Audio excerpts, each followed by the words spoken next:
Welcome to Well Good Movies, the podcast that gives you the movies well worth watching, even if there are some duds along the way.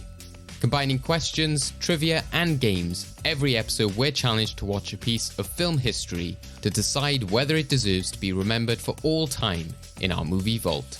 With every film chosen in our previous episode, it's the perfect way to watch and discuss along at home. But don't just take my word for it. Here's a snippet of what to expect in today's episode. Like, it's just crazy to me every time that they're like, there's some guy imitating Santa. Get the cannons, shoot them down. Like, what? You're like, this escalated quickly. Yeah, exactly. I feel with just how many phone calls the police were getting of just what those toys were doing, I can understand why why the response would be, okay, so this thing's a demon. Let's just get rid of it. Okay, people, tomorrow morning, 10 a.m., Santa's coming to town. Oh, my God! I know him. Oh, Christmas isn't just a day. It's a frame of mind. I made my family disappear. Put that cookie down now! It's not the first, it's a very naughty boy. I'll get you, my pretty. And beyond! Look, Daddy, teacher says every time a bell rings, an angel gets his wings. Well, good movies. Welcome to Well Good Movies, the podcast that gives you the movies well worth watching, even when there's bumps along the way. I'm your host, the clown with the tearaway face, here in a flash and gone without a trace, David Osger, and I'm joined by my co-host, the shadow on the moon at night, filling your dreams to the brim with fright. It's Craig MacDonald. Hello, Craig. That's probably one of the nicer ones you could have chosen for me, I'll give you that. I was tempted to go with like Oogie Boogie's actual lyrics, like, you're joking, I can't believe my eyes. I honestly this thought... can't be the right guy. And I was just like, no, this is... I thought you were going to go with the lyric, which was it's like, I am the who and the who's there, as if, like, just irrelevant or something. Well, there's still more of the song to go, and we still got more guests. No, that's not an invitation for you to pick something cruel. Craig, how are you feeling after the aftermath of our Halloween horror month? I mean, it still feels like we're sort of in it, right? Because of this film choice. Essentially, yeah, which is why it was chosen. It's just an ideal in-between film, isn't it? I mean, sure. But, yeah, there was a lot of fun as well on Halloween. I felt that there was kind of like our level of madness and games going on, especially in the world of audio. I know on the Monday of Halloween, I messaged you to say about Radio 1's Murder Mystery. What did you think of that? I thought it carried kind of Endgame vibes in terms of the dedication they went to. Well, I mean, I didn't get a chance to listen to too much of it. So my understanding is that certain DJs got killed throughout the day, and then it was just the other DJs who were on air at the time had to try and figure it out. Yeah. And it like started with all of them like in the morning when it was like 13 of them or something. And they were like, we don't know why we're here. What's going on? And then this like creepy voice like explained the concept and everything. And then Jordan North just died immediately and was really pissed off because he had to get up at 6:30 in the morning just to immediately then leave again. I mean, I actually respect that. Yeah, I was going to say Craig would probably do the same to me if we were doing something like that. Murder Mystery would undoubtedly be... Well, actually, it wouldn't be a mystery. You just know that Craig killed me. I mean, we did think about doing a murder mystery for one of the previous episodes, but we just decided it was too much effort for exactly that anticlimax. That's true. We'll be having lots of fun and games, I'm sure, coming up later on with our Endgame. But, of course, first we've got our film to discuss. But first of all, let's introduce who will be joining us this week to discuss this week's film. So, first of all, it is one of our oldest reoccurring guests, almost like the wind blowing through your hair. It's gamer and YouTuber Laura Leyshon. Hello, Laura. Hello. I hope you mean oldest as in, longest reigning, not that I'm old. Yeah, no, trust me, we've had people in terms of age definitely go ahead of you. I was going to say outrank you, but that sounded weird. No, I think outranking me in age sounds better. Okay, I'll go with outranking. Sounds a nicer thing. Or yeah. You could, like, even if it had aged you, you could at least blame it on us. Be like, I started this podcast as a 20-year-old woman, and now look at me. It's just like, what's happened? What has Well Good Movies done to you? So, yeah, thank you for joining us. How's your day going? Good, yeah. I've actually had a day off from work today to do fun things that adults do on days off, like going to the tip to take rubbish and looking at furniture. So, exciting things. Definitely. That this podcast has aged you, Laura. Yeah, maybe 3 years ago you were saying that I've been out partying and drinking coffee. I've been to Starbucks. So, but no time for that now. We look forward to discussing today's film with you anyway later on. So we'll have a little catch up later on. So next up, we have a new guest to the podcast. So you could say she's the one who you call when you call who's there. It is freelance film journalist Nicola Austin. Hello, Nicola. Hello. Thank you for joining us. No problem. Hopefully you felt that introduction was okay, even though Craig was like fearing that lyric coming up somewhere. Yeah, thank you for joining us. Hope you're excited about today's film discussion. Yes. Good old Oogie Boogie. Yeah, he's popped up a lot already, so I'm sure the conversation will be going towards him later on. So yeah, we look forward to finding out more about you and your thoughts on this film and many others later on. So now we got the introductions out of the way. We can't wait to chat to both of you about today's movie, as I said. But a reminder to anyone listening, if you could please follow us, rate and interact with us wherever you are listening to this episode, or the same on social media like Instagram and Twitter, where you can find us at Well Good Movies. You can join in with the conversation there. And like I said, wherever you're listening right now, Spotify, Apple, etc., do give us a follow. So let's get on to what the film we are discussing today is. So Craig, for those who didn't catch our last episode, make sure to check it out if you haven't. It was our very fun Halloween special. Or for those who just need a reminder, what is it that we're discussing today and what led us here? So for our very aptly Halloween episode, we ended up discussing Beetlejuice. And I'm not really sure if I can say that this film had much of a direct connection, apart from just you gave like an explicit demand basically to whoever won the Endgame to just choose this film because it's the only time that we have to discuss a film perfectly situated right between the middle of Halloween and Christmas, which obviously, for anyone who is unaware, is obviously going to be The Nightmare Before Christmas. Yep. And there's also the Tim Burton connection. To a degree, yeah, but that's not the call that you made. No. And I'm glad that my demand worked out. So I'm just more surprised that when they were choosing, they didn't know that was what it was going to be. They were like, oh, I wonder what it could be. I was like, are you kidding me?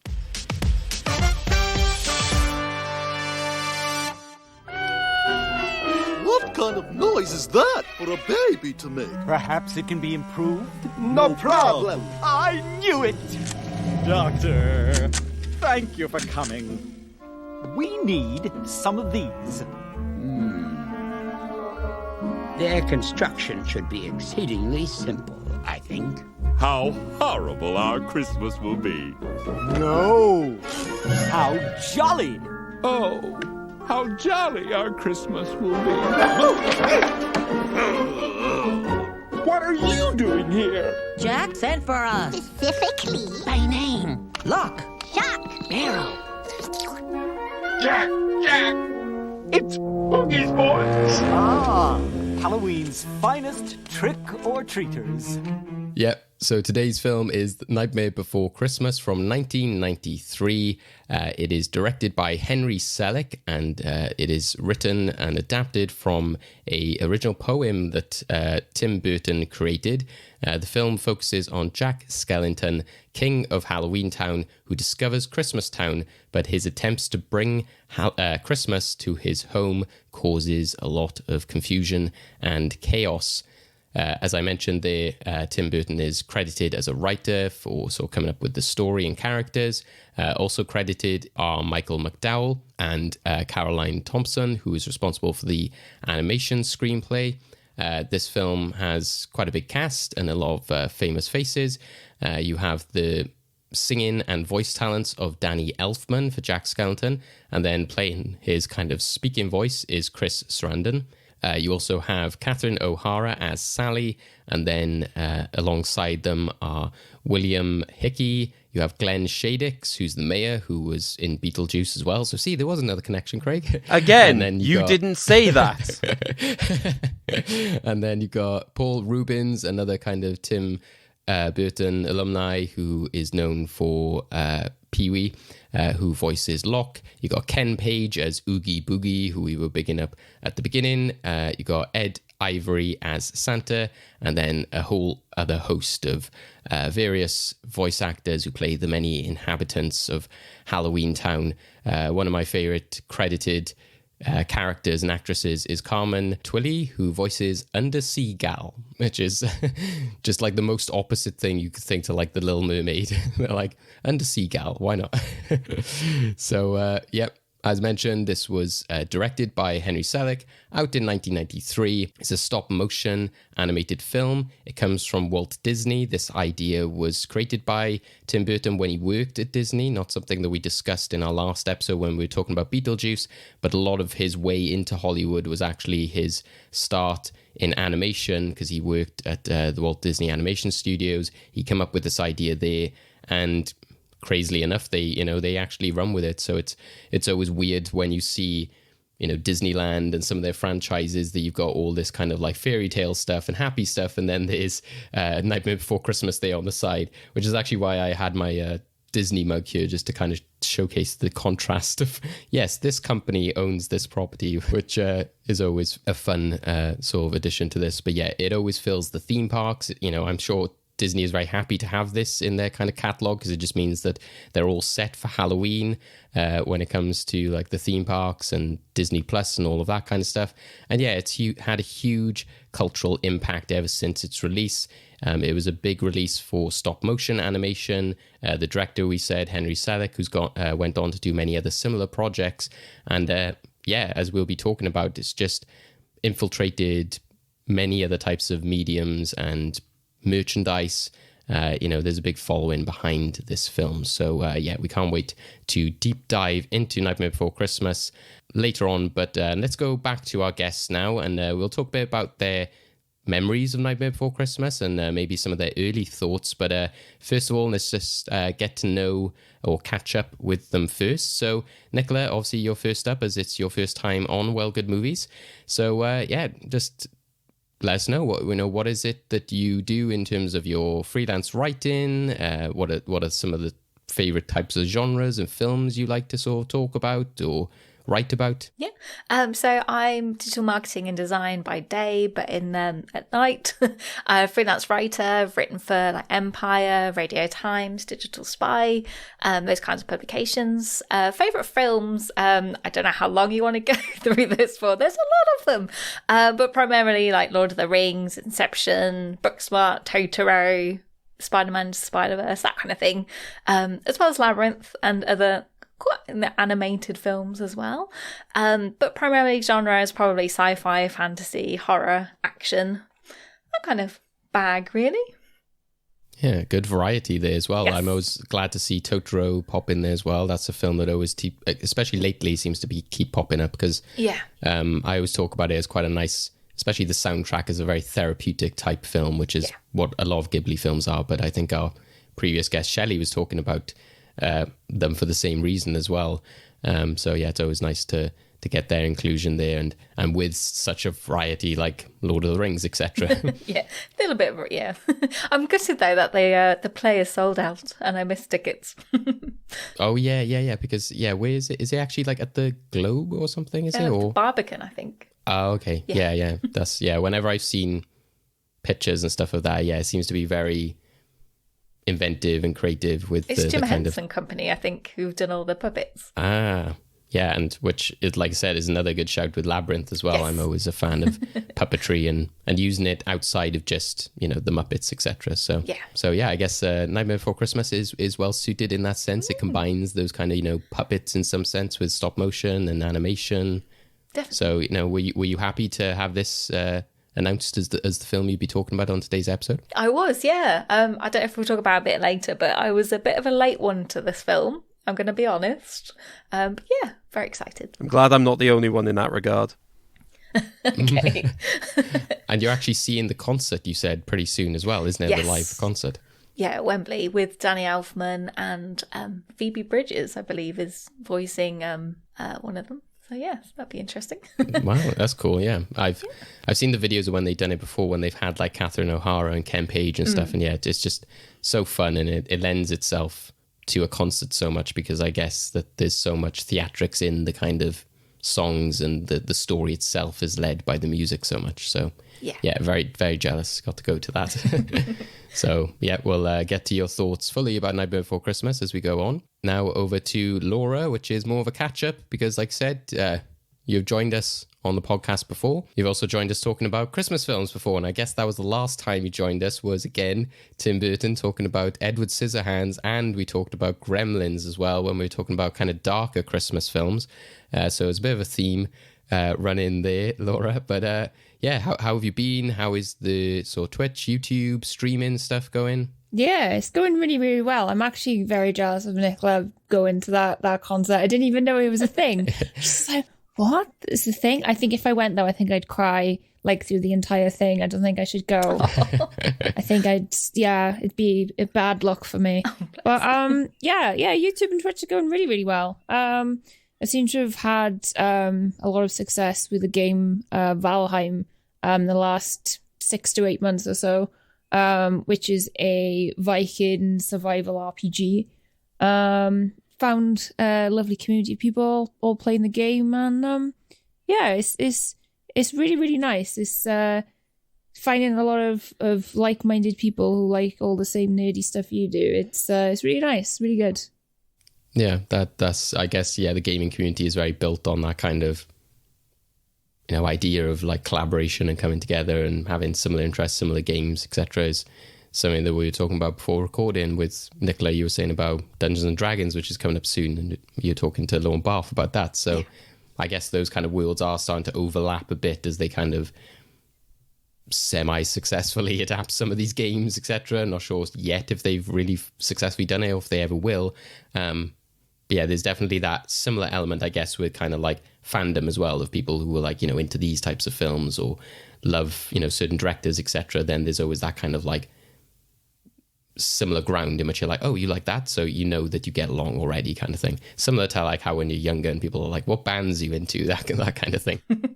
But I've actually been watching a lot of have you guys seen the Del Toro Cabinet of Curiosities thing yet? Yes, I've only watched up to episode 3 so far, and I think episode 3 is my favorite one so far. And like, they're getting more and more gruesome as they're going along at the moment. Right. I've watched the first one and I was like, it's not too scary. Yeah. Oh, they get worse. Okay. They get good. Yeah. Intriguing. Yeah, that was definitely on my watch list, and now it's kind of like Halloween's gone. I'm like, I'm still allowed to watch this, right? Yeah. Yeah. So yeah, I'm looking forward to watching that. And we were talking about, again, like with Henry Selick, who directed this as well. He's got Wendell and Wild that's just come out as well on Netflix. So a lot of kind of creepy, you know, Netflix has done pretty well upon that kind of like creepy Halloween-y type content out there at the moment. Not sure if they've done the best job of advertising all of it, but you know, it's always the way with Netflix, isn't it? Laura, as you mentioned there, you know, if you were emotional at the concert, I guess it's just a given in terms of your memories about this film are quite probably more substantial than the rest of us. So just briefly, I guess, before we talk about it, you know, a lot more later on, what's your kind of most significant memories about this, and you know, why do you attach yourself so much to the film?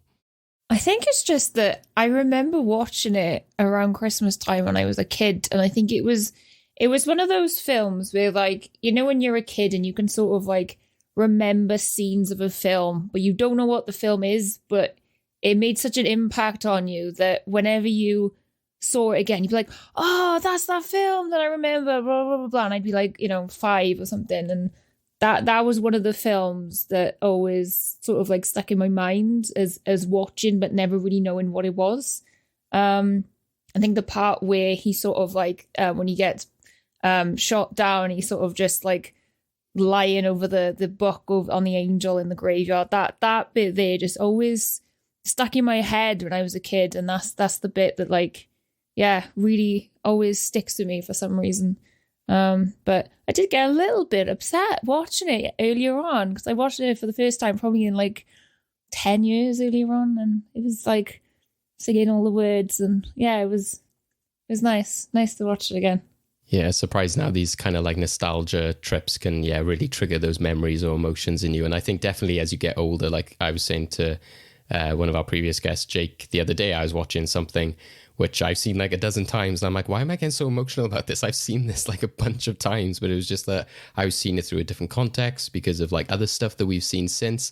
And I don't know. I was like, maybe I'm just like Kevin Smith. Maybe as I grow older, I just become more of a blubbering mess or something. Bless him. He just like a good cry, doesn't he? It's so sweet.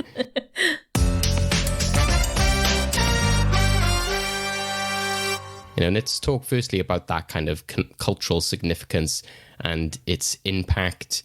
For me, I think it definitely is one that, you've always kind of seen a lot of merchandise for, and definitely has been kind of very embedded into kind of like theme parks and, television. As you were saying, Laura, there's definitely that element of, there's always the memories there. Even it's kind of a bit like Hocus Pocus in a way as well. Is even if you didn't kind of watch the full film, you might have seen it in the shops all the time. There would have been pencil cases of it or that kind of thing, or you might have caught glimpses of it on Christmas Day. I myself remember waking up on Christmas one day and, putting all my presents in my room and the TV was on in the background. And I was like, oh no, Nightmare Before Christmas is on. I didn't get to like catch it. And you just seeing like little bits of it, and it just kind of captures your imagination just so much because it looks so different. And even then as a kid, you're kind of thinking like, oh my God, are they showing this on Christmas Day? Like it's a Halloween, it's like this spooky Halloween Christmas film. Like how could they do that? So Nicola, Laura, what do you think in terms of like that cultural impact? Nicola, I saw you nodding when I was saying about like you see it everywhere. Is that something that you kind of like experienced throughout the years? Definitely. I went to Disneyland Paris. Is it Disneyland or Disney? I can't remember. One of the two. Disneyland is the Paris one, yeah. With some friends last year, and there was a Jack Skellington at a specific time, a specific place, and you could go and meet him, and there were like jack-o'-lanterns everywhere, and it was quite sweet, actually. I was more Hocus Pocus as a kid, so I saw bits and pieces of it, but only a few years ago I watched it properly in like full.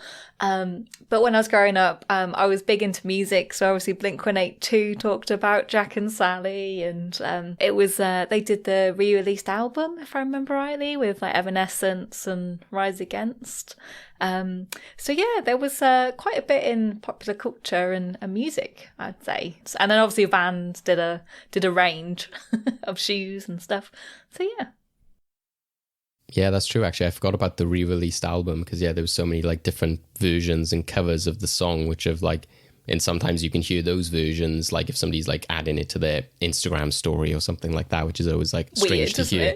Yes, yeah. And I know what a big one for you, Laura, would be, like I said earlier, the merchandise side of things, because again, we've talked before, we knew you from school, and I remember you having, I'm pretty sure you had a Nightmare Before Christmas bag, or at least some kind of like I had Nightmare Before Christmas everything. I was thinking about all the stuff. I remembered I might have had them when I was in school actually. I had Jack, Sally, and Zero keychains, like plushy ones, in my bag. Loved them. I remembered about them today when I was watching the film. But I got a friend, one of my friends, whenever it's Halloween, she always buys all of my Christmas presents at Halloween because they've got all the Nightmare Before Christmas stuff out, and she just keeps it for me because she's like, I can buy you anything Nightmare Before Christmas, and I know you like it, so it's kind of easy to buy you stuff, which is great. It's really great. But I think maybe in the last like 15 years, perhaps, there's been like more of a big merchandise thing with it, because I can never remember it being that big of a thing merchandise wise when it first came out, because I remember when it first sort of like got more and more, being really excited and being like, oh my gosh, there's like Nightmare Before Christmas stuff, and kind of being a little bit of a gatekeeper as well, and being like, excuse me, you didn't like Nightmare Before Christmas before all the merchandise came out, you're not allowed to buy it now. I've liked it since I was a kid, it's not on. But yeah, there's definitely been, I think they've kind of realized that like how big of a thing it is and a cultural thing it is, and they've sort of thought, well, we can make a couple of million quid a year off this, and not if more, so let's keep tuning it out, I guess. Yeah, and I think it is similar to, as we said, Hocus Pocus, in the sense it kind of built up over a few years, because that was similar in terms of like, it wasn't a huge financial box office success, but it was kind of like the Disney Channel VHS sales of it, which kind of like built it up over the years. And I Gosh, guess VHS. Oh. yeah, back in the day. Yeah, that kind of like created, this whole other community for this movie, and really kind of created a cult following, and people grew up with it in that sense as well. I guess when you're talking about Christmas films, a similar one would be like something like Muppets Christmas Carol again, which is something which people are always like, oh, I watched it with my family, I watched the video, etc. Not one that I did have the video of, actually. I can't even really remember seeing like a video of it, but I think it's mainly that whole being on TV element that we talked about, is the fact that you would see it on BBC Two or BBC One. Yeah, exactly. So I think that it plays a big part of your childhood just through coincidence in a way, and the fact that I think I remember seeing, again, I'm not sure when my first kind of full watch of it was, but the fact that I had seen so many like different parts of it, and then I remember seeing it on the Disney Channel, similar to where I watched like Hocus Pocus, and it's just how kind of visceral and how kind of significant each part of the film is, just going from like Christmas Town to Halloween Town. There's such a contrast, and there's so many visual elements to it which are just like iconic. The Christmas door, the reaching of the handle, all of that kind of really kind of gets embedded in your memories. And like you were saying, Laura, I think that the characters especially, are a big part of that as well, is the fact that then Disney saw that, oh, this is something that we can kind of market and make merchandise out of. And again, similar to how we were talking about last time with Beetlejuice, there's always been that kind of like, will there be a, Nightmare Before Christmas too? And, those kind of like conversations. And the fact that they had like a 3D re-release a few years ago. You were saying, Nicola, about the theme parks. I think they kind of redo Haunted Mansion to be Nightmare Before Christmas themed around Halloween, Christmas time as well. And as you were saying, they have like the characters there to meet and everything like that. So it's worked out well in that sense that they're like, oh, we don't have too many Halloween characters. Let's bring in these guys, which, has worked out fantastically for them.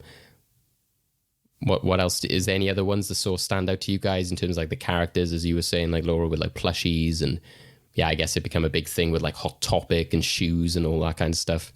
Yeah, Hot Topic is the main one, isn't it? Yeah, shoes, bags, merch, all that kind of thing. Yeah. And for some reason, My Chemical Romance, I always like associate them with that band for some reason. I think they liked it a lot. For me, it's just that one end scene. I think that was the only thing I really saw of Nightmare Before Christmas, both in terms of the actual scene, because I'm pretty sure that I would have caught like the tail end of the film somewhere, where it's literally just that sort of iconic frozen over cliff in the moonlight. But also just seeing that image just literally anywhere with his merch just posted on it, whether that be, like mugs, bags, or posters. So they definitely knew how to make a striking visual and to capitalize on it a lot. Yeah, and again, it goes back to what we were saying last week about Beetlejuice, where I think Lucy was saying about like here again, it would be sort of Henry Selick, but I guess it's also coming from some of the early illustrations from Burton, is again that kind of like iconography, is that even though he can have some hiccups in terms of story and that kind of stuff, he knows how to kind of make a very memorable image, especially when you're talking about animation. And a lot of that, as I said, is down to Tim Burton, but also Henry Selick, who only recently, I think, has, come out, and he's probably said this a few times over the years, but said it is disappointing that so many people attribute this film purely to Tim Burton, and that, they don't realize that he actually directed this film, not Tim. I do feel bad for him in the sense that like he doesn't get recognized for that. And I think when you do look at the behind the scenes, like I checked out the original poem that Tim Burton wrote, and yeah, it is pretty much beat for beat the same story. But when you look at like the designs and stuff, yeah, again, it came from Burton's drawings. But I think that the kind of world and like, Halloween Town, etc., a lot of that came from Selick. And as we said, some of the great camera work that it does, like Oogie Boogie, I don't think is even a part of the original poem at all. So that was definitely like an element of this. Might come up in the trivia later. There's something interesting, which is a part of that. We'll see if it comes up. Yeah, I think that obviously he's just got a knack for kind of making very striking visuals. And similar with James and the Giant Peach. Like as a kid, I was like, I don't know what to make of this film. And it was very odd and strange, especially because it was live action partly as well. For me, from James and the Giant Peach, I don't know why, I still distinctly remember what the house on the hill looks like. For me, that's just an incredibly sort of dark design. I instantly knew as a kid that had nothing to do with Burton. For me, I think that look is, even though it's like dark, it is definitely distinct, and avoids a lot of the sort of trap holes I think that I've had of Burton's work in the present. That felt very restrained.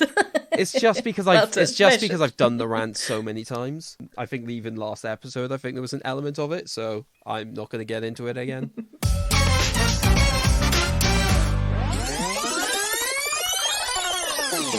Okay, so get those cassettes and rewind them again, because it's time for VHS Corner. This time, I'll be talking you through some of the little behind the scenes with this film. So let's get the big one out of the way, because we sort of hinted towards this. There is what has only been described as by IMDb as something of a controversy over exactly who has the rights to call the story and film their own.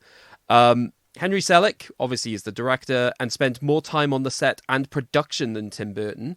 However, Burton has often claimed that he is the owner of the story, as it was his idea. He wrote the original poem and most of the script, created the characters, served as a producer, and even wanted to direct, but it was simply too busy at the time to do so.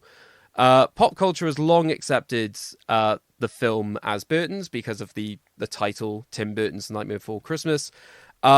But Burton does reinforce the fact that Selick directed the film and is often annoyed that people don't remember for him before that. On the direction of the film, Selick reflected, "It's as though Burton had laid the egg and I sat on it and hatched it. He wasn't involved in a hands-on way, but his hands is in it. It was my job to make it look like a Tim Burton film, which is not so different from my own films." When asked on Burton's involvement, Selick claimed, "I don't want to take away from Tim, but he was not in San Francisco when we made it. He came up 5 times over 2 years and spent no more than 8 or 10 days in total." Also, Walt Disney Feature Animation contributed with some use of second layering traditional animation. Burton found production somewhat difficult because he was directing Batman Returns and in pre-production of Ed Wood at the time of all of that. So I think it definitely adds a lot more to the argument that Selick should get a lot more credit than is actually given, specifically in that regard.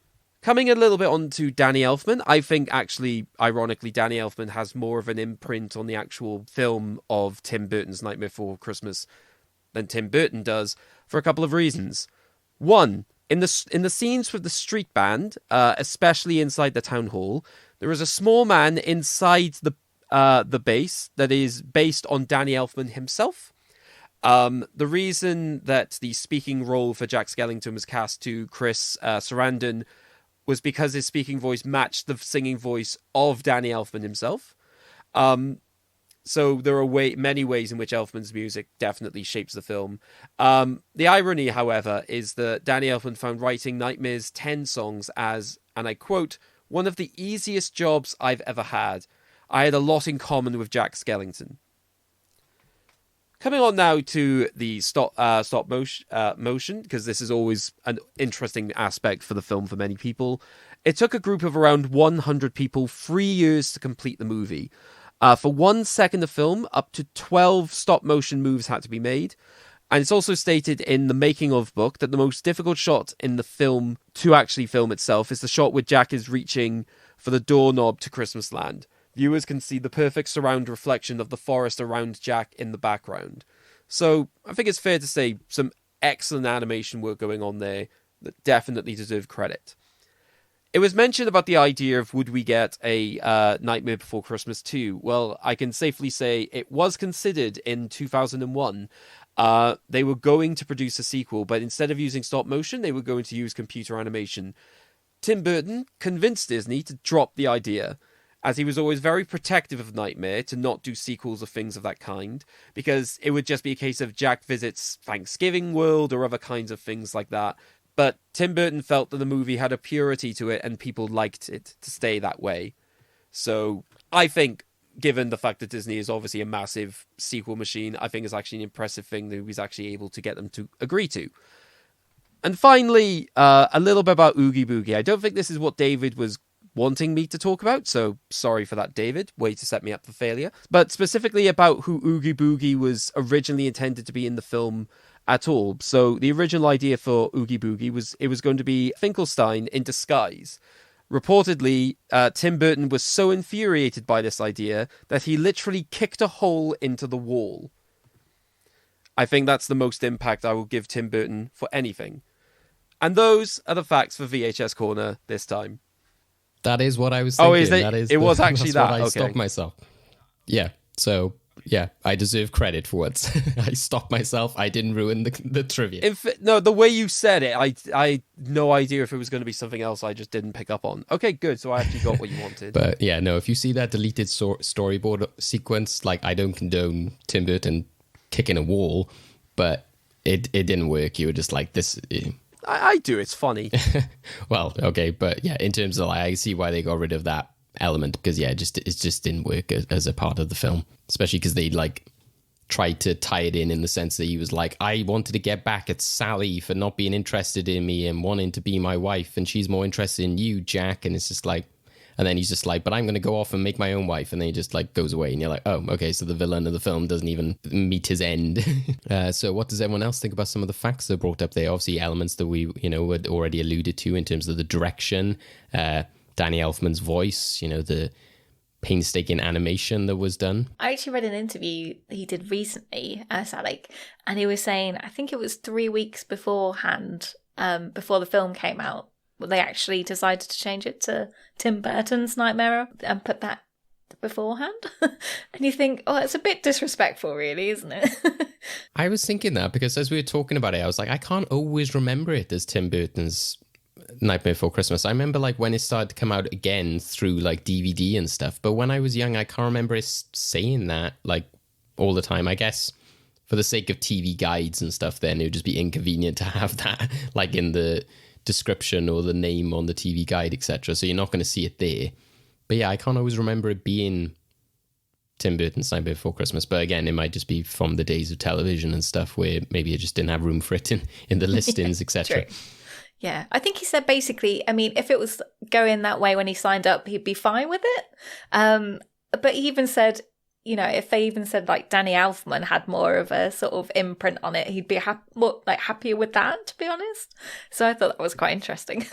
I'm just really glad they didn't make a sequel with computer animation. Yes. That would have been horrendous and just tarnished the entire thing for me. I think for a lot of people, because I don't know, I think people kind of almost think that like stop motion is kind of like a lesser way of animation sometimes. Really? And I think so. I think like people that I know, they say, oh, it's a stop motion and film or whatever. And I don't know, I think they just don't feel as if it has like, I know there's like different, there's a lot of restrictions with stop motion, but I think I really like stop motion films. I think it adds quirkiness to a film.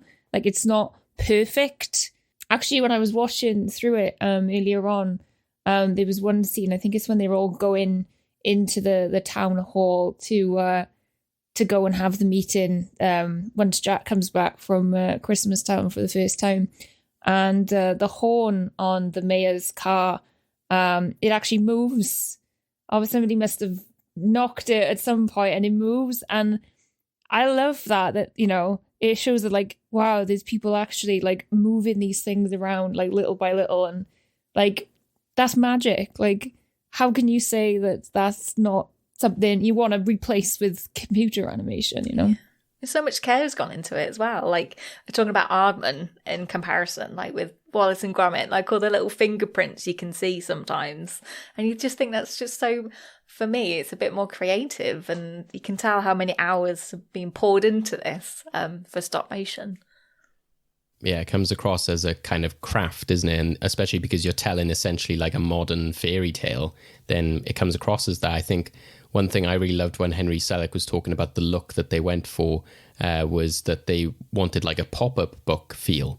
And I was like, well, yeah, you really achieved that really well, because I never thought of that. But when you kind of get told that, you're like, yeah, it is like a pop-up book, but not in a kind of, like they just copied a pop-up book. It kind of imitates that feel, but you don't feel like you're watching a pop-up book presented in a film. And I guess that kind of like leads to like how it influences the way you watch it as a kid, etc., and that there's something familiar about it, but you can't quite put your finger on what it is. And I think that was a genius idea to sort of embrace, And I think they were talking about the look of the town and stuff, and they wanted to base it off pen and ink illustrations from people like Ronald Searles. So the fact that they would take the sets and stuff and they would deliberately draw those lines and kind of like paint onto them to make it look like worn in and stuff like that, that's the kind of stuff that, as you were saying there, Nicola, kind of makes it feel real and something that's come to life. You feel that Jack Skellington was some form of puppet, and he's suddenly been given life by the filmmakers. Where that's where we were saying before with other films, is that at the end of the day, a computer animated film, that character does not exist. You can't go to a museum, you can't pick up that character. They are in a computer, so they are just unattainable. And I think what you were saying there, Laura, is unfortunately true. There's some kind of weird thing in which people feel like 2D animation, that there's either kind of like, oh, that's either too kiddie or it's too arty or too like something that I wouldn't understand, because there's like some kind of disassociation there. Whereas for some reason 3D animation has always seemed more accessible to kind of general audiences, because they're like, oh, it looks more like real life, or it looks more serious, it looks more what could be a family adult film. And I've never quite understood that, but that's why I suppose 3D animation has taken off so much. But at least we do still have a lot of companies that are still keeping sort of stop motion and 2D alive. I think the other one just worth noting as well is, like I said, the Danny Elfman fact about him doing the singing voice and how it was quite an easy gig for him. And I think that the fact that Burton went to him with just the basic story but didn't have any sort of concept of what the song should be, the fact that this is such a music-led film that, I don't feel it's quite a musical, but it's definitely, a kind of like has that kind of poem storybook element in that the songs are telling you the major parts of the film, and you could listen to the album and pretty much understand the story, which I think is one of its definite plus points. And I think I remember seeing an interview with him before where he was saying about it was perfect because it was at the time in his career, I think, when he was leaving the band Oingo Boingo. Oingo Boingo, yeah. Amazing name. Exactly, yeah. So he felt that way himself. He related to Jack, so that you're like, oh, well, that's why that performance and those songs are so heartfelt, in the sense of being bored and feeling like lost, etc., because that's how he felt at that time, that he wanted something new and he was struggling with that. So yeah, you can tell that Danny Elfman really put himself into Jack and kind of sees his own sort of struggles and emotions in that character, which I think is great. And the fact that he's still showing that today by being at live concerts, like you'll be seeing soon, Nicola. Yeah.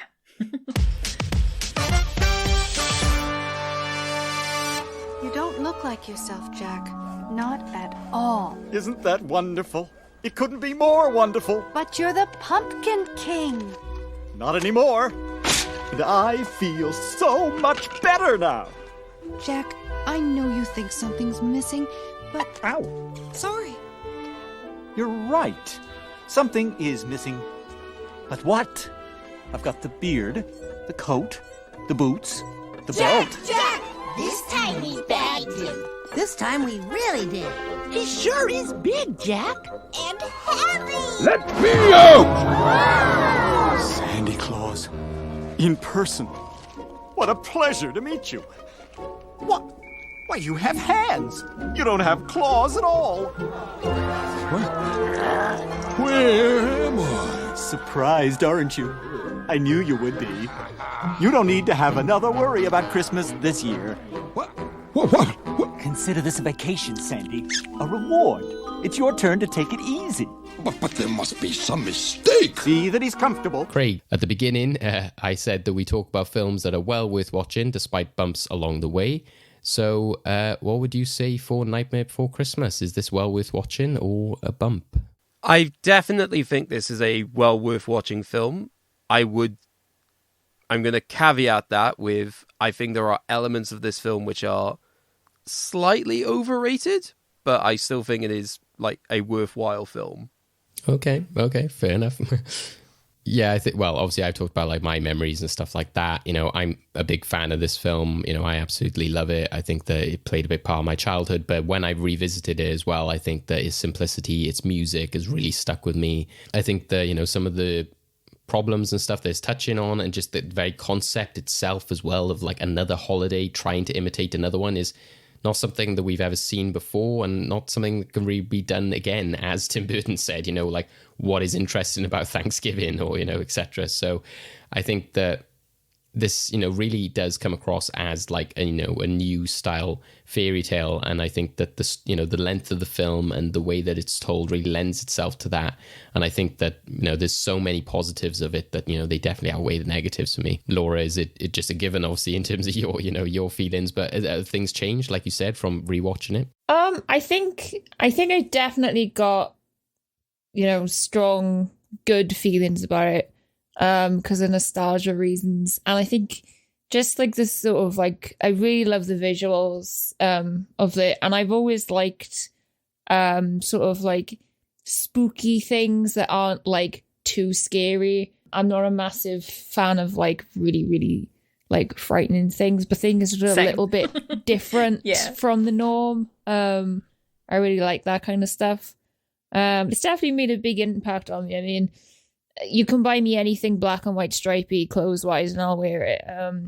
No questions asked. But it's definitely something worthwhile watching, I think. And I think it's still, obviously because it's stop motion as well, it hasn't really aged either. Whereas like, other films that were made probably in the 90s, you can kind of tell that they're from the 90s. Whereas I suppose this one, although, looking at like the more recent Aardman films and stuff, although the techniques and they're more of a smooth kind of feel to them, I sometimes feel like that kind of takes away from the stop motion sometimes, that they look too good. They look too much like actual like computer animation or something, where I think this one it still has that like imperfectness that sort of gives it that sort of real feel to it. Yeah, I was thinking now when we were talking about like the other week with Paranorman, and again, even though I love that's stop motion and what they're able to do there, when I rewatched this, I was thinking the exact same thing. I was like, I like the fact that it's a bit more, it's similar how they do with like the Lego movies and stuff, that they're kind of like more stilted and there's not quite as smoother,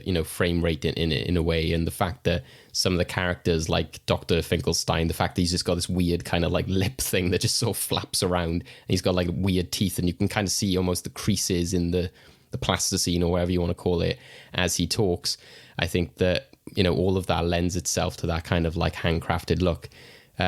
Nicola, what's your overall thoughts, whether it be, from originally watching it or revisiting it? Yeah, I feel like every time I watch it, I appreciate it a little bit more, weirdly enough. I gotta say the same as Laura. I just think it looks so good and quite timeless in a way, as you said. I just can't believe how they managed to fit it in like 70-something minutes. It's insane. And it just makes it very rewatchable, I would say. And it's, again, as like you said before, Halloween and Christmas, it's just like the perfect time for like that in-between sort of thing. So yeah, really, really good. Yeah, well, Burton said he was inspired when he actually saw like a window dressing being changed from Halloween to Christmas of like a shop or something like that. So that's where the idea came from. So again, I suppose that transition even was at the core of it. And interestingly, watching the poem, and I think that that's what's successful to the film, is that, Tim Burton says about some of the inspirations being that he wanted it to be like the Christmas specials he grew up with, like Rudolph the Red-Nosed Reindeer, and where you see Frosty the Snowman, etc., which those are kind of like toy stop motion animation based. But also there's obviously an element of like Dr. Seuss, the Grinch. He said this is almost like the opposite of the Grinch in the sense of like somebody who loves Christmas and wants to embrace it. But the poem, I would say, comes across a bit more Grinch-like in the sense that like Jack is almost like, I want to take over Christmas and I'm going to do this. I'm Santa now, etc. to Sandy Claus.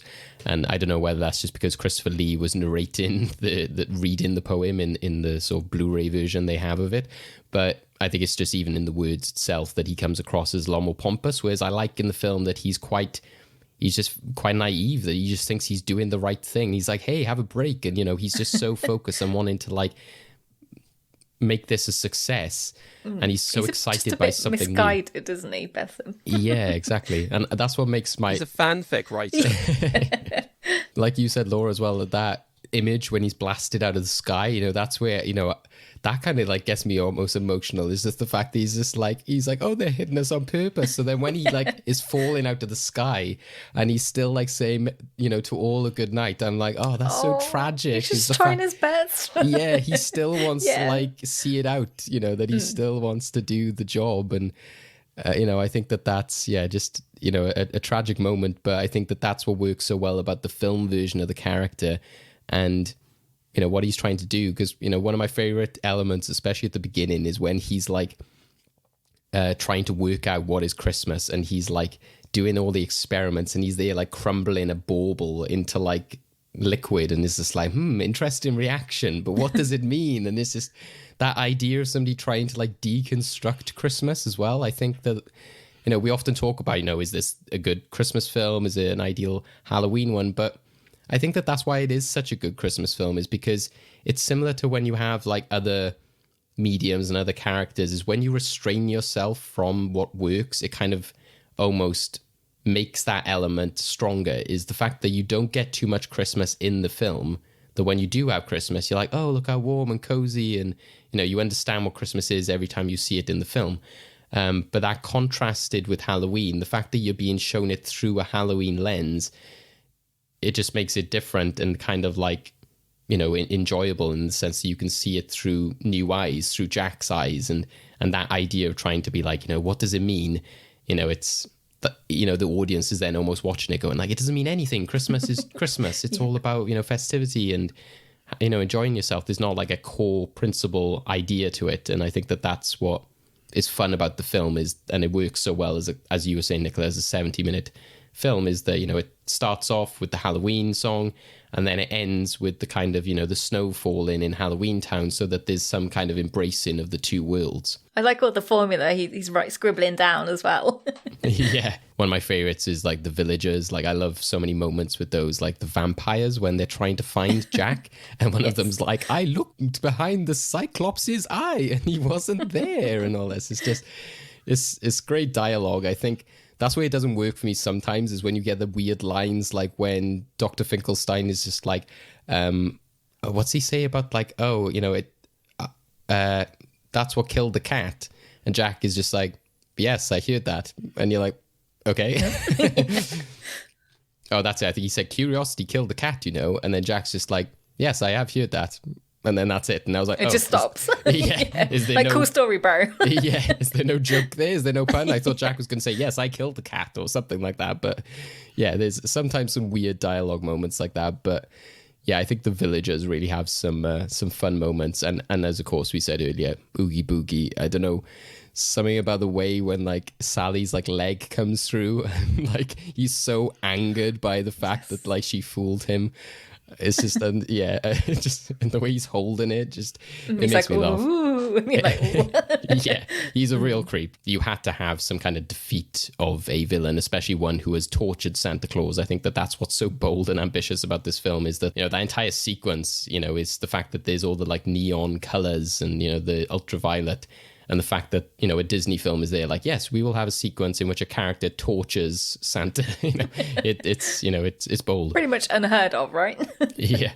Laura, any other sort of like character moments or story moments or fun, you know, favorite moments you have? Well, one thing I have to say is, and it's completely embarrassing, it's taken me till this watch to realize that Dr. Finkelstein is supposed to be like Dr. Frankenstein. It's only now twigged in my head, but I think because I've always watched it when I was a kid, and obviously I didn't know who Dr. Frankenstein was when I was, you know, a small kid.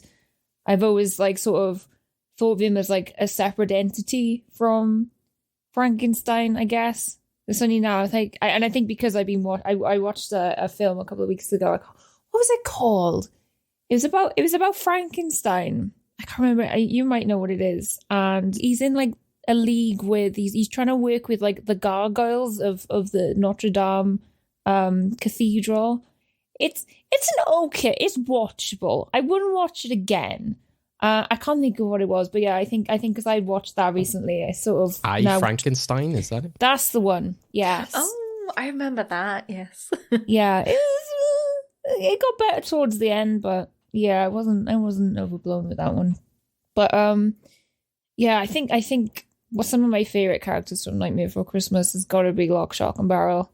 They're great, and I think this song, "Kidnap Sandy Claus," I think that's my favorite song in the whole of the film. It's hard to pick a favorite song actually, because there's only two that I really not that fond of, which is the one that Jack sings when he's in the town hall, sort of describing what Christmas is, and like his song he does when he's doing experiments. I think both those songs are quite forgettable songs, but I think all the other songs are really like hard hitting and memorable. But yeah, "Kidnap the Santa Claus" is a good one, and I think because there's the three of them singing as well, because most of the songs through it is just Jack, or there's one with Sally, or there's like, I suppose there is the one with the whole town as well. But I think the fact that there's just the three, it's more intense with the three, and it's that one's good. But yeah, Lock, Shock, and Barrel are pretty great. Yeah, I do love them as characters, and yeah, just their design, and yeah, that song is just fantastic. It's just the way it's like sha la la la la la, it's something that can get stuck in your head really easily. And I think the fact that before I watched this film I'm kind of singing the songs, and the fact that after it I'm still singing the songs, is a good sign of a good, sort of musical song-based film. It is right, Laura, in the sense that like you look at the town meeting song, or like Jack trying to figure out Christmas, and they very much are more like story-based kind of songs. They're not like standalone moments. They work in the sense of like progressing the story, and what I was talking about earlier, the sense that you could like listen to the soundtrack and know what's happening through them, but they're not exactly like bangers on their own. Obviously, I was alluding to This Is Halloween at the beginning, because I think that that's such a great introduction to the world and to the characters. And, it really showcases again the creatures and the different types of monsters they put in there. That's why I always love about this, is sometimes if you watch one of those films in which, like Pixar or something, in which they're like, we're going to go into the mind, we're going to go into a video game, or, they capture like some sort of world or imagination based place. Sometimes there's always like, oh, but they didn't do that, or there was this, or they missed an opportunity to do this. I feel A Nightmare Before Christmas literally has every type of kind of horror creature there is. The fact that they got, Creature of the Black Lagoon, they got Jekyll and Hyde, they got, the whole like, what do you want to call them, Russian doll type sort of like thing going on as well. There's a devil, there's like zombie children, there's like everything. And there's ones which you're like, what is that? The guy who's like the spiders in his hair and snakes his hands. I'm like, I don't even know what that is. And you got Zero the dog, the ghost. So yeah. Pretty much every base is covered. Yeah, that's true actually. There's no actual like, I suppose, human looking ghost, but yeah, Zero is there to represent. And they have like the ghosts who appear like at the beginning, which is always fun, against the graves, where they're like boys and girls of every age. So yeah, I think that's just, and you even got like a creepy tree and skeletons. And I love the moment when the witches come in and they're like, say it once, say it twice, take a chance and roll the dice. It's just like those characters, again, they're just so like energetic. So every time they come in, like when they're at the town meeting song, the fact that it's like, what is it? What is it? And he's just like, calm down, they're always like swooning over Jack, etc. I think that's what's so important about all those supporting characters being very individual and kind of like invoking some kind of like emotion or characteristic. Like I said, with the vampires, similarly, I love them. Like later on when he's showing them, oh, can you make this? And they're like, oh, it can definitely be done. And they sort of scoot away. And when the sun comes out, they kind of like, hold up their wings and stuff like that. And they're there with the umbrellas. It's kind of like traditional animation in the sense you feel that as if somebody has had control of each different character and they've kind of put themselves or their own ideas into all of those characteristics.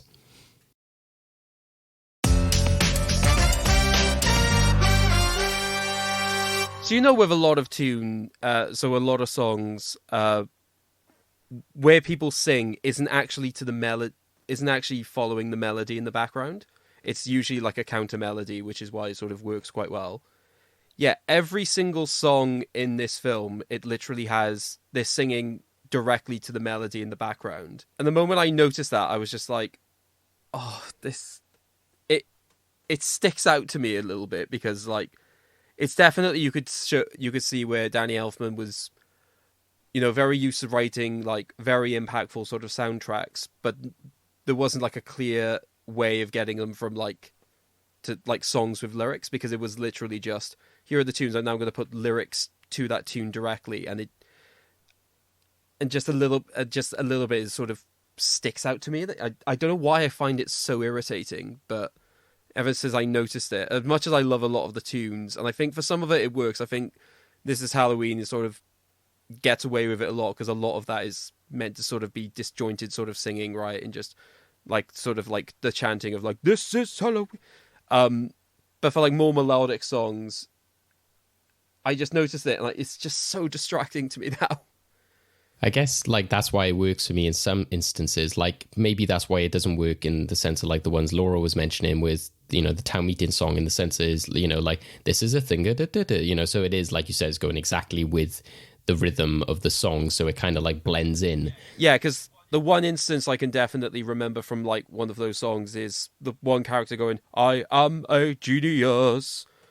It definitely restricts the singing a little bit, so the fact you have to follow the melody so perfectly, it makes some of the singing just feel a bit forced, whereas like not doing that means it would be a bit more free-flowing. But then I do also love when, as you know, Craig, like when soundtrack and music can like combine, so the fact that happens in like the Lion King musical, whereas like one of the Hans Zimmer sort of like soundtrack moments in the film becomes like a song in the musical, which like becomes quite powerful. I think there's something kind of just like fairy tale-esque about it, and kind of makes it not like a musical in the sense that they feel like they're singing and saying like, this is what I think, and here's this big breakout number, is the fact that it feels kind of just rhythmic in a way, that it just kind of is going with the flow of the story and kind of telling it in a kind of like, I don't know, kind of nursery rhyme kind of way or something like that. It's story-esque, I think, and it works and doesn't work.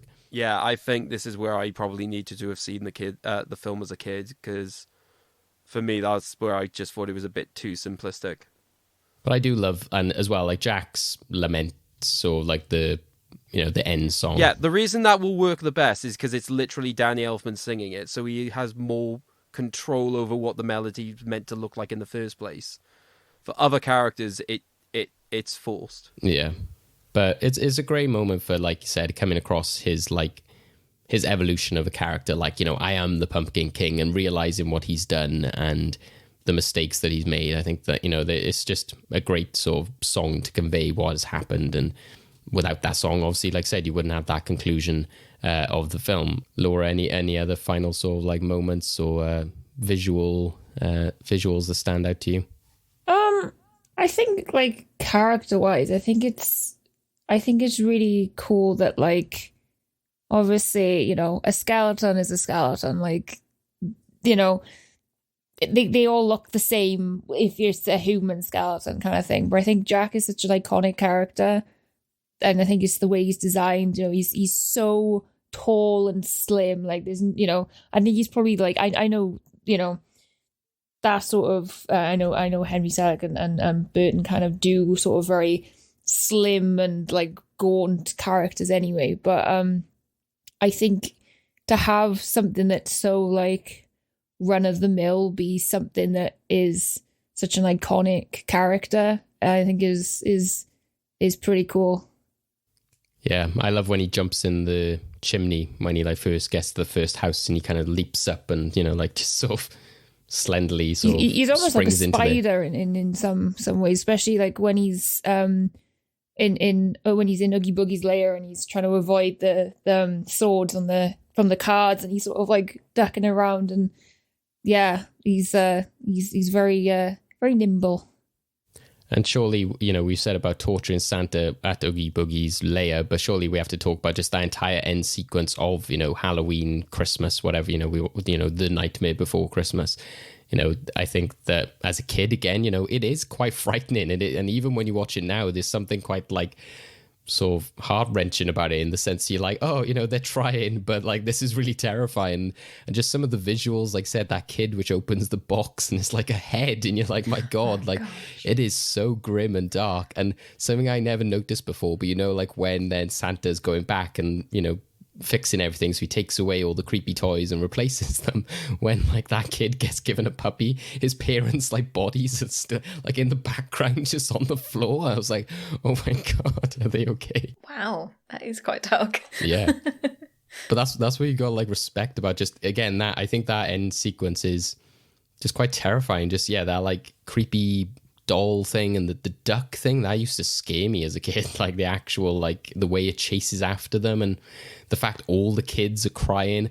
I was actually thinking myself, I was like, if there was to be a sequel, maybe we would see like the kids who was there kids out there who enjoyed it? Was there some kind of like, you know, little goth kid which was like really disappointed when it got reversed or something? But yeah, I just think that sequence is just so stand out, and the fact that they painted it in a way as well of the visuals that they wanted Christmas Land to obviously be very Christmassy and charming, and Halloween Land to be all wonky and, you know, like disproportionate, which is great.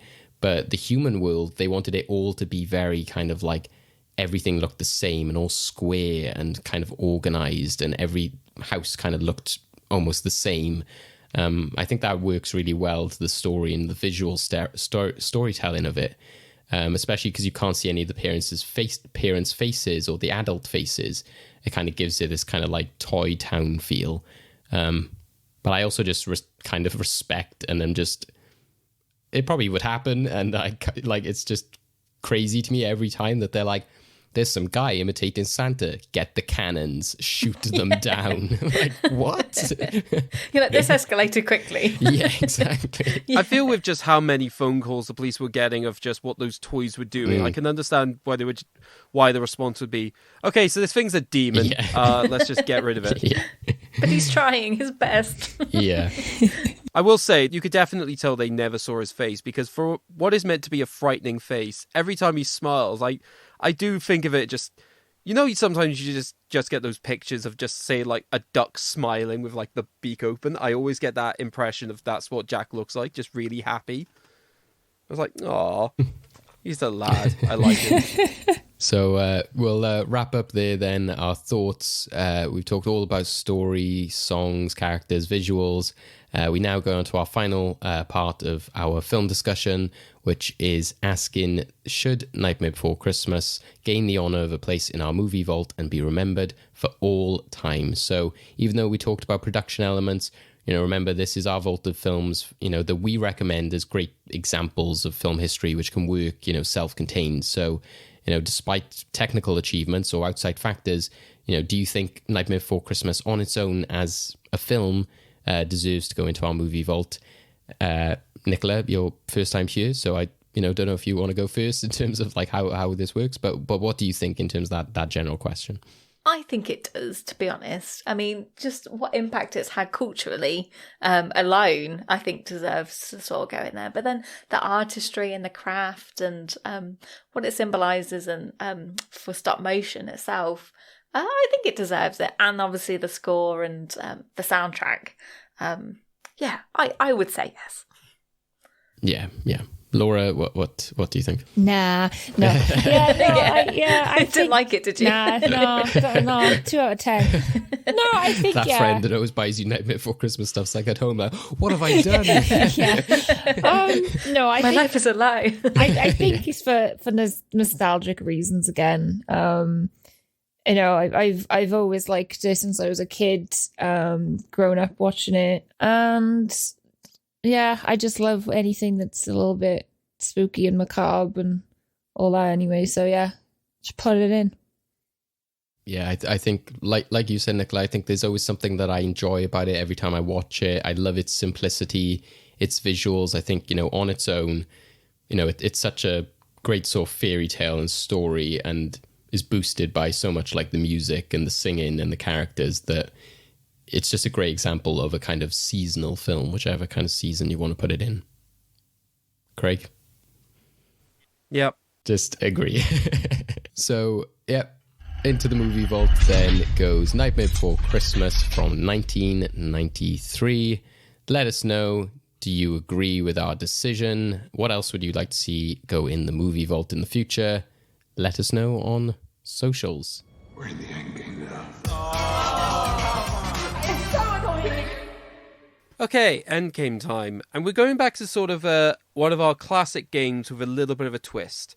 So this is a game very simply called We Finish Each Other's. So the idea of this game, specifically, this is our first time where we're doing a music edition.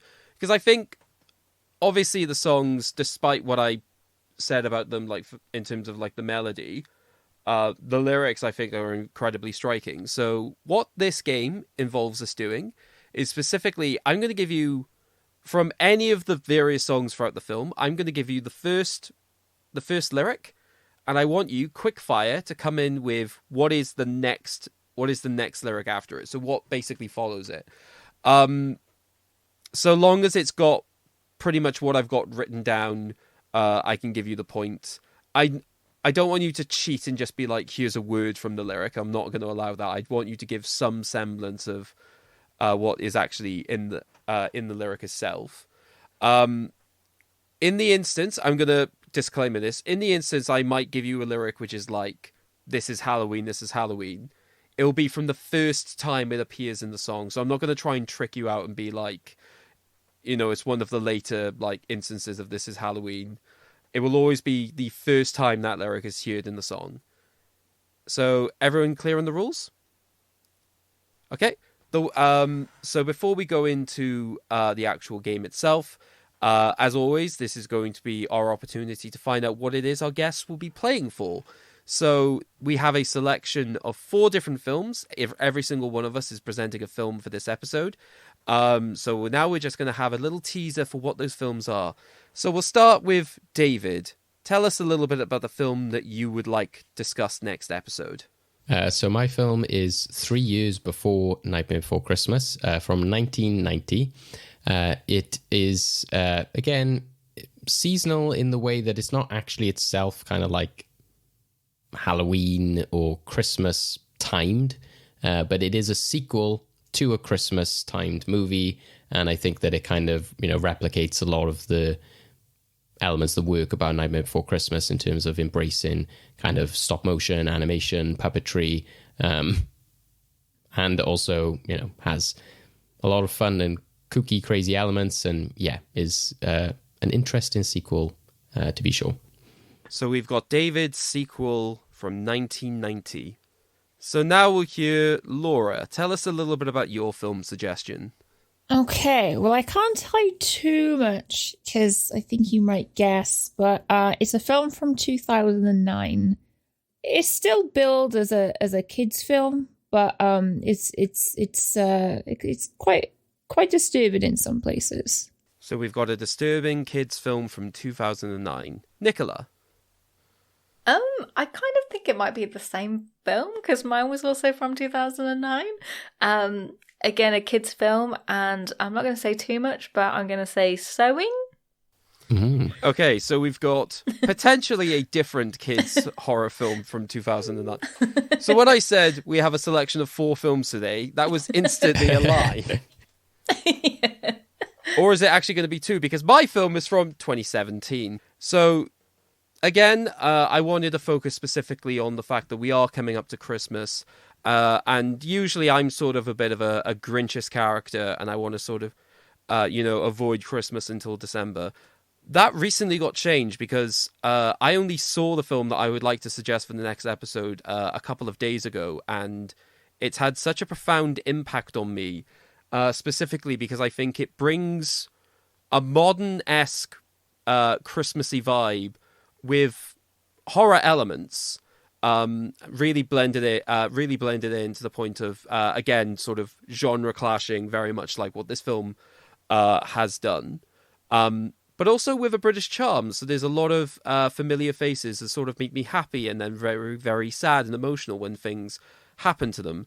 To the point that, and it's also a musical, so a lot of striking numbers that I want to physically bring to our listeners if you go with my film. So, we have the selection of films. Which one will be chosen?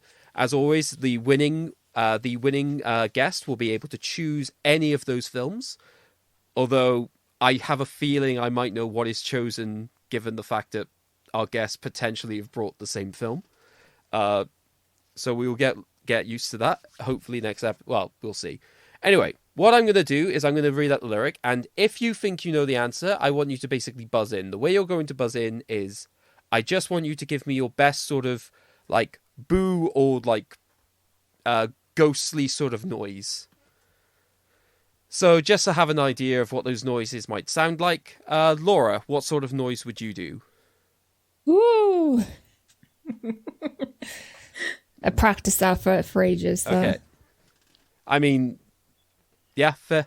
Nicola, what would you go for? Ooh. Quite similar. This is the moment where the other people in your house are just like, what is going on up there?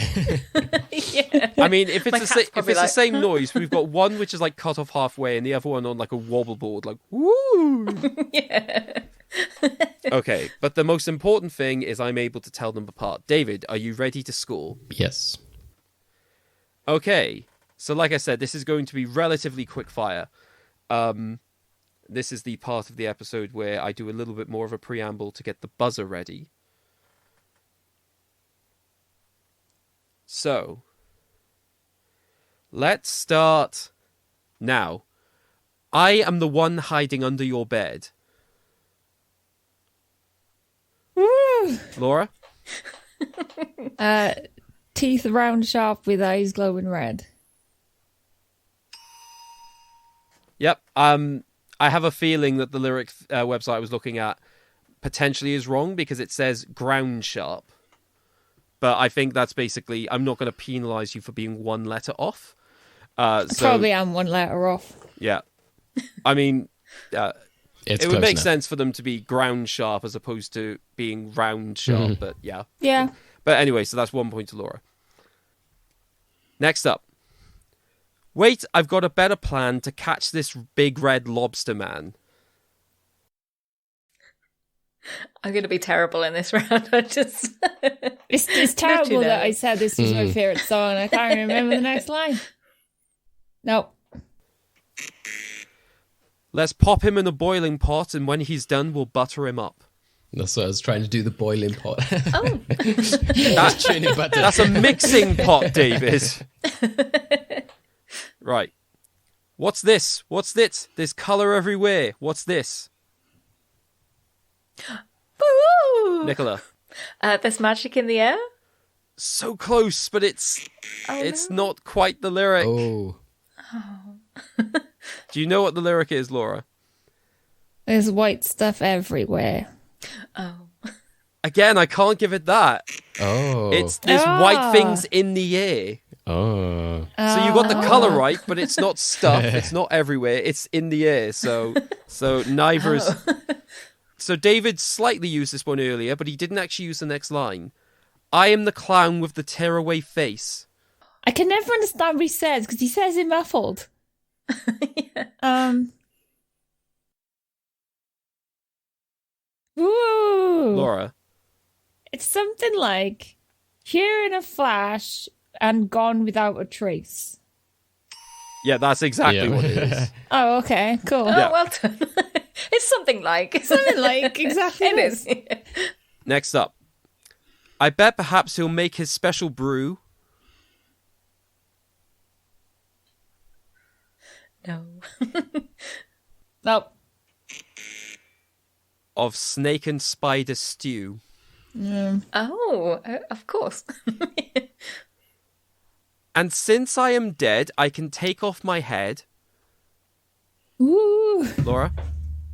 To recite Shakespearean quotation. No animal nor man can scream like I can. Ooh. Laura? For the fury of my recitation? Something like that. I can't remember.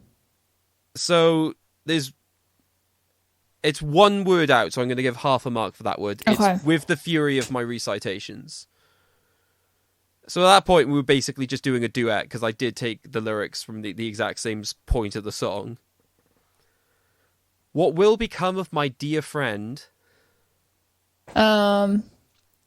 Sally's song, isn't it? Yes, it is Sally's song. Go on, David. You got this. I should just let him start playing at some point. Yeah. This one I can't remember, to be fair. No, I can't either. All right, I'm going to buzz it out. Where will his actions lead us then? I am the who when you call who's there. It was one of the intros. Yeah.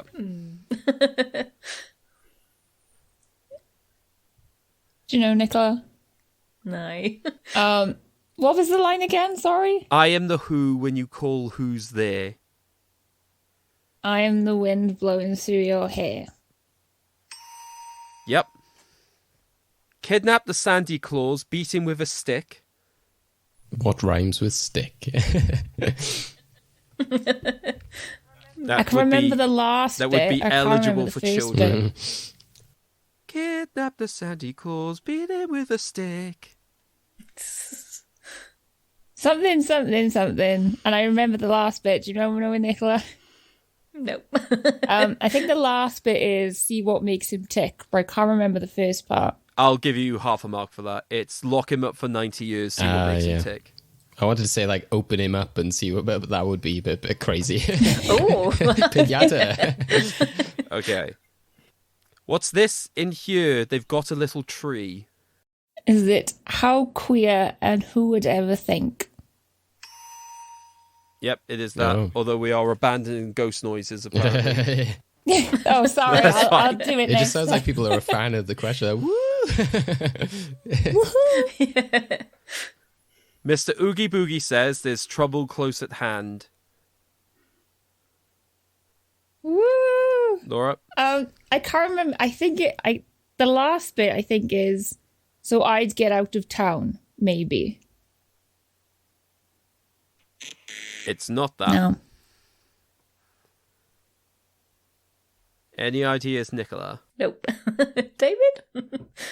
Is it so you better pay attention because I'm a gambling boogie man, or was that a different bit? That was almost right, except you put the word gambling in for no right. reason. No, he says that at another point then. Yeah. You'd better pay attention now, because I'm the boogie Right, okay, man. yeah. That did go through my Yeah, head, and I was so- like, he says gambling or something. Yeah, so that's later on. Okay. And the final one. For it is plain as anyone can see. Can you sing it? I don't remember it well enough to sing it. Damn it. We're simply meant to be. Oh. Yep. With that was the final sung lyric in the song, which makes it a fitting end for the end of the Endgame. So, David, who was the winning contestant in the end? Laura had a sweep there with 7, and Nicola was here. And so was I. Yeah, I mean, it may have been a bit of a mismatch in terms of the game, considering that Laura has grown up with these songs. Yeah. But in that case, Laura is the winner. Yay!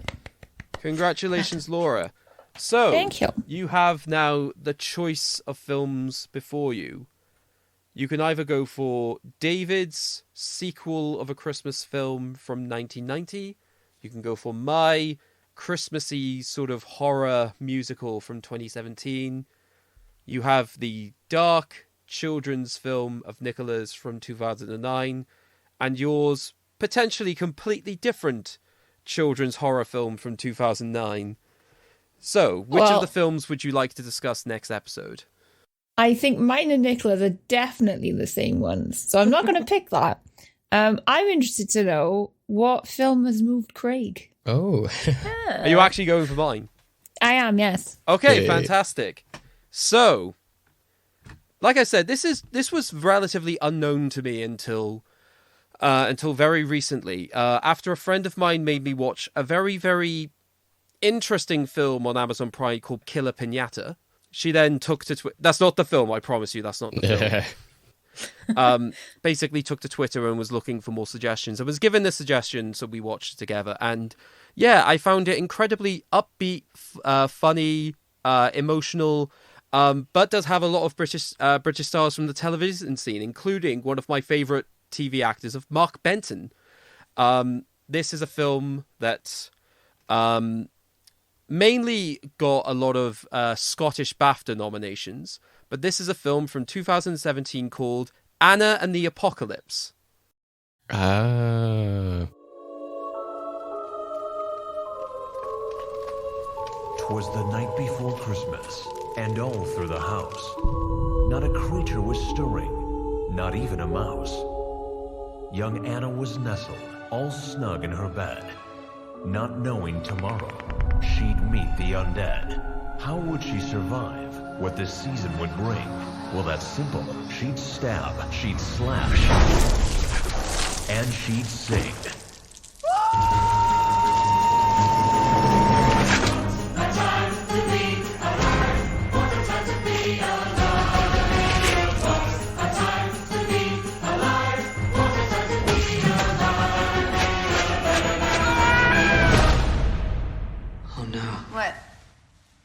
Justin Bieber's a zombie. Yeah, no, I watched it recently and I was very surprised that it's incredibly sort of, I'm trying to think of a generous way of putting like the songs, but they're very sort of like what you'd imagine standard musical to be. And then it just goes into like a zombie apocalypse just out of nowhere. And it's just watching how those songs sort of evolve to match that. But yeah, I just thought a nice way of sort of ending like the horror and then actually going purely into Christmas. Yeah, it is one that's been on my radar for a while, actually. I haven't seen it either, but I remember this being like the front cover of like film stories and stuff like that. There was like a few publications which were running with stories because obviously it was a British film. So yeah, great choice there. So Anna and the Apocalypse from Just Watch has it as 2018, but well, I mean, it was released at Christmas. Like, what do you think? Yeah, it's probably one of those UK, US things. Yeah. But Anna and the Apocalypse.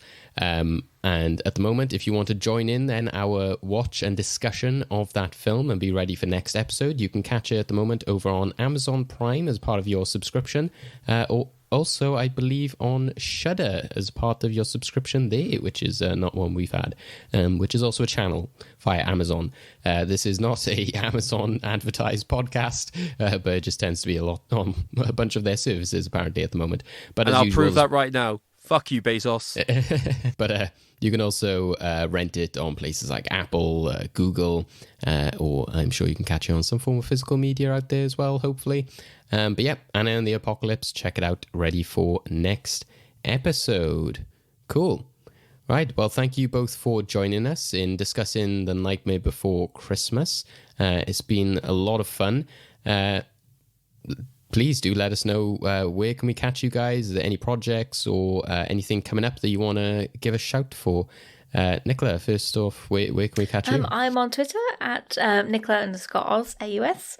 And I've got a couple of articles out at the moment. I obviously said Lauren Balfe about Black Adam, and then one about Dungeons and Dragons on Radio Times. And did you get to meet Dwayne The Rock Johnson recently through your Black Adam coverage? I did. That's genuinely incredible. Which was insane. He is humongous. He is as big as he looks. So yes, that's it was a bit intimidating, but it was lovely. So I was going to say, is he as scary and as intimidating? Was it at that red carpet event, or was it another one where he was just like in a hot pink suit or something? It was like yes, yeah. And then he came in and in a taxi, which was black and yellow, which was crazy. But yeah.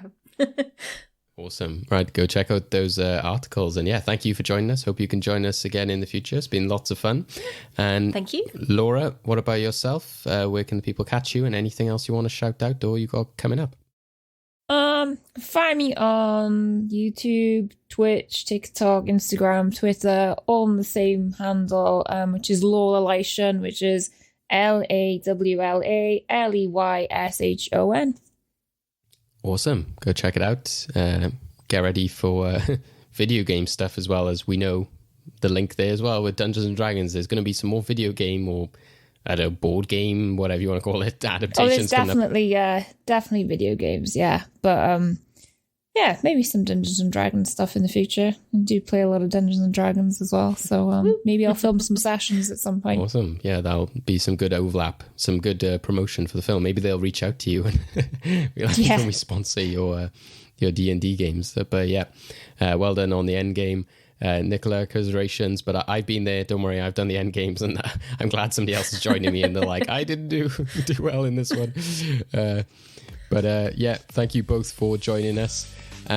Craig, anything lastly from yourself? Obviously, we got an exciting project coming up at the end of the year, especially when we're talking about end games. Yep, so thematically, for many people, I'm going to be giving them their very own Nightmare Before Christmas because we have our guests lined up ready to record the next Endgame special. And it will be released towards the end of December. We'll be recording it very, very soon. We're already in pre-production for the episode. It's going to be a blast. Also, just to remind people, we are still looking for a number of different animal-related charities that we would like to donate to as part of like a fundraising drive.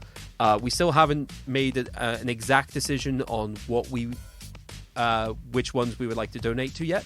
So please let us know if you think there's one in particular that is worthy of our sort of time and effort, and we'll definitely like to put something towards them.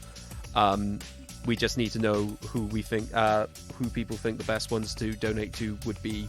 So do get in touch and let us know. Yep, the Endgame special is always fun. Just a giant version of what you've just listened to throughout several different rounds. Lots of craziness there and a good way to end the year.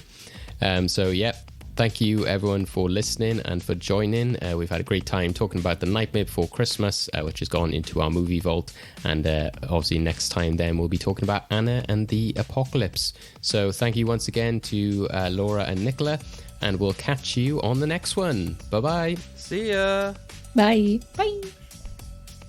To keep up with the latest episodes of Well Good Movies, you can listen to us on all your usual podcast outlets, including Apple, Google, Spotify, YouTube, and more. Don't forget to follow us, subscribe, and rate us where you can to keep our podcast growing. You can follow us on Twitter, Facebook, and Instagram at Well Good Movies to keep up with the latest news and highlights from all our episodes, as well as tell us what movies you want to be discussed in the future. And if all of that isn't enough, you can also find us at our website, freshtakehub.com/wellgoodmovies, where you can catch all our episodes along with videos and articles deep diving into the worlds of film and television. So what are you waiting for? Go check out the film we'll be discussing in next time's episode.